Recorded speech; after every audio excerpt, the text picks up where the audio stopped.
Ce matin, le leitmotiv de la chronique sera d'un tollé à l'autre. Quand est-ce qu'un tollé est légitime et quand est-ce qu'il ne l'est pas? Ou un tollé peut être légitime et ne pas l'être, et il peut y avoir des tollés à venir. Je m'explique. Inspiré par les journaux de l'Empire québécois, Nora Lamontagne attire notre attention, une journaliste, attire notre attention sur le tollé contre un projet de loi qui est carrément transphobe, qui est carrément anti-transsexuel. C'est vrai. Il y a un recul, je suis un expert Oui, dans les problèmes d'identité de genre, oui, transsexualisme. Je suis un expert là-dedans parce que, par défaut, ça fait 42 ans que je fais de la psychiatrie, mais j'avais commencé 6 ans avant, 5-6 ans avant, à suivre lors de mon premier passage en résidence au Montreal General Hospital à Montréal, l'hôpital général de Montréal. J'avais commencé à suivre les transsexuels parce qu'on était 6 ou 7 résidents en psychiatrie et personne d'autre ne voulait suivre ces clients-là. Bon, je dis, ah oui donc! Ah oui donc, un amenez-en des autre défis. amenez-en. Bon, toujours est-il que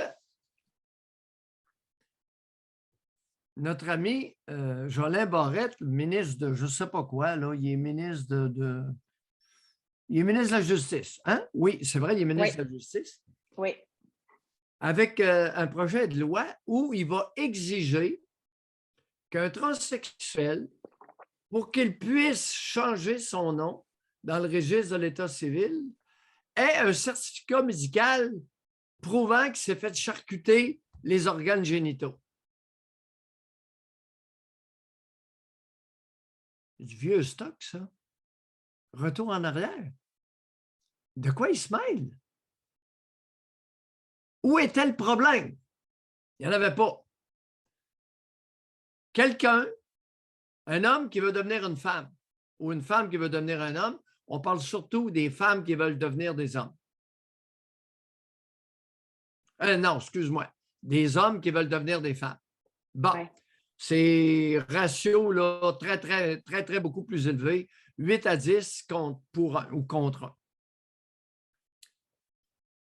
Alors, l'homme qui veut devenir une femme, il est évalué, on lui prescrit des hormones féminines, des estrogènes, la pilule anticonceptionnelle, et perd un peu de poil, sa voix peut changer un peu, perd de la masse musculaire. Comment certains peuvent avoir une certaine évolution au niveau des seins. Les seins peuvent se développer, un certain développement. Et par la suite, deuxième étape, alors à cette étape-là, l'individu s'habille en femme, les cheveux, le maquillage, les Les décolletés, souliers. et il peut très bien, à ce stade-là, se faire poser une paire de seins. Ah, une augmentation mammaire. Ben, c'est une augmentation mammaire, mais c'est l'implantation de prothèses mammaires. Il commence à ressembler pas mal à une femme, tu ne trouves pas? Électrolyse, des poils, souvent sur tout le corps. Alors, à ce moment-là, l'individu qui vit en femme a avantage, lorsqu'il se fait arrêter par la police, à avoir un permis de conduire avec un nom féminin. Parce qu'il va arriver des choses. Mathieu vous le dit, il va arriver des choses. Les policiers, ils n'aiment pas ça. Un homme qui est habillé en femme. Beaucoup de OK. policiers. Correct? Demandez-moi pas pourquoi, ainsi va la vie. Et là, veux-tu pas que le ministre de la Justice, Simon-Jolin Barrette, se fourre le nez là-dedans? Il dit, écoutez, vous avez beau vivre en femme, vous n'aurez pas un nom de femme tant que votre nom ne sera pas au féminin, tant que vous ne serez pas charcuté au niveau du pénis et des testicules. Bon.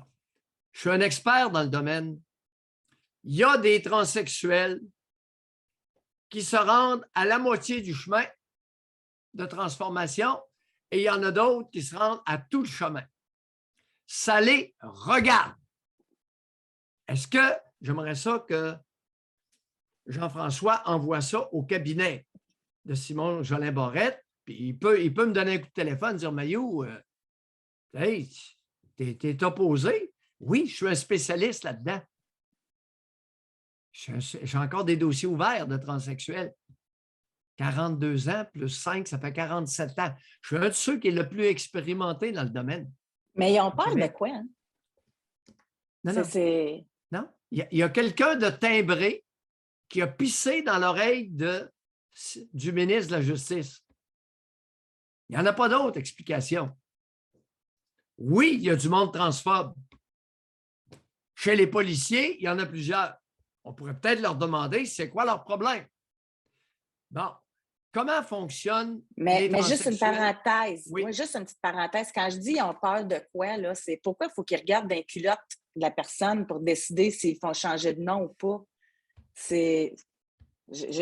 J'avais hâte de vous entendre là-dessus parce qu'en passant, il y a des porte-paroles que j'ai regardées à la télé aux nouvelles, très calmes, très posées, qui exprimaient. Mais je me dis, pourquoi le gouvernement va là, puis pourquoi il faut qu'il regarde dans les culottes de ces personnes-là? C'est difficile pour énormément de monde de ne pas regarder dans les culottes de son enfant, dans les culottes du partenaire sexuel, dans les culottes du voisin, dans les culottes des transsexuels.